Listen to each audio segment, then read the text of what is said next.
welcome to Graphic Online News in brief. In the headlines, Delta variant of COVID-19 recorded in Ghanaian community. Parliament's Committee on Defense Interior charged to investigate assault on WA residents by soldiers.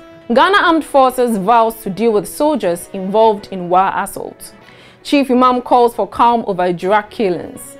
And scrap dealers finally agreed to move from Agbogbloshie. News in Brief is brought to you by. Download your Graphic News Plus now and choose your preferred package daily, weekly, monthly, and annually, and access free news on various interest areas as well. Graphic News Plus, connecting people through news. And now the news in brief. The Ministry of Information has confirmed the presence of Delta variant of COVID-19 in the Ghanaian community. Although the ministry did not indicate which Ghanaian community, Graphic Online gathered it was recorded at a senior high school in Accra. According to the ministry, the Ghana Health Service says the COVID-19 task force at 10 a.m. on Friday, July 2, recorded the Delta variant within the community in their latest round of genomic sequencing. It says the relevant agencies are taking the necessary steps to ensure that its spread is contained. The ministry added that persons who have so far tested positive are in good health and that the task force will provide further details at 1 p.m. on Sunday, July 4.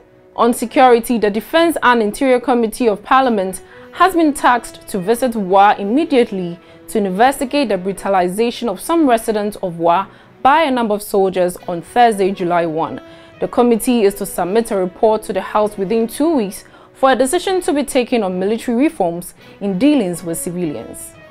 The WA incident comes a few days after soldiers brutalized some unarmed protesters in Ejura in the Ashanti region, leading to the killing of 2 civilians. A committee has already been set up to go into that incident.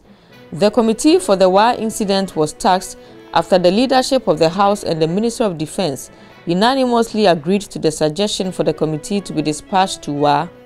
The accused soldiers, numbering about 60, were seen in a viral video brutalizing some residents of WA after one of them reported the loss of his mobile phone when he hired a tricycle to the barracks that morning.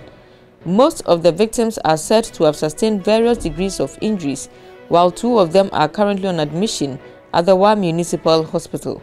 I'm urging you to request your Committee on Defense and Interior, Mr. Speaker, to act expeditiously if it means visiting WA, to apprise themselves of the development and the circumstances leading to. The impunity must stop, Mr. Speaker. I agree with the minority leader that all said and done, the relevant committee, in this case, the Committee on Defense and Interior, I don't know whether we will task the entire committee, but perhaps the committee itself could form a subcommittee within the committee to undertake it because of the urgency of the matter. The ministry has quickly also put a small committee from national security, from the defense intelligence, and another person to go there and find out exactly whether there are other remote causes. Because it is simply not a military culture to move to town to molest people. Meanwhile, the Ghana Armed Forces says it has instituted disciplinary measures to deal with its officers found culpable of assaulting civilians in WA. The Armed Forces says the Chief of the Army Staff is leading a high-powered military delegation to WA to meet the traditional and opinion leaders to find an amicable way of resolving the unfortunate incident. The Ghana Armed Forces, in a press statement issued on Friday, July 2, admitted that the soldiers acted unprofessionally, noting that the actions of the accused soldiers took place in the absence of their commanding officer and the chairman of the Regional Security Council. To the Ashanti regional capital Kumasi, and the National Chief Imam Sheikh Osman Nuhu Shaributu is appealing to the youth of Ejura to remain calm and allow the Ministerial Committee of Inquiry set up by the Minister for Interior to complete its works. He has assured the people of Ejura that the truth surrounding the recent killings of 3 individuals will be unraveled. The Chief Imam was speaking on Friday, July 2, when he led a government delegation to Ejura to commiserate with the chiefs and people of Ejura and the bereaved families.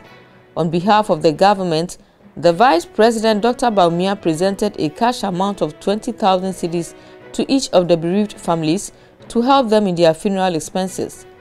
On Saturday, June 26, 2021, social media activist Ibrahim Mohammed was killed by some unknown assailants, allegedly for his social activism on social media.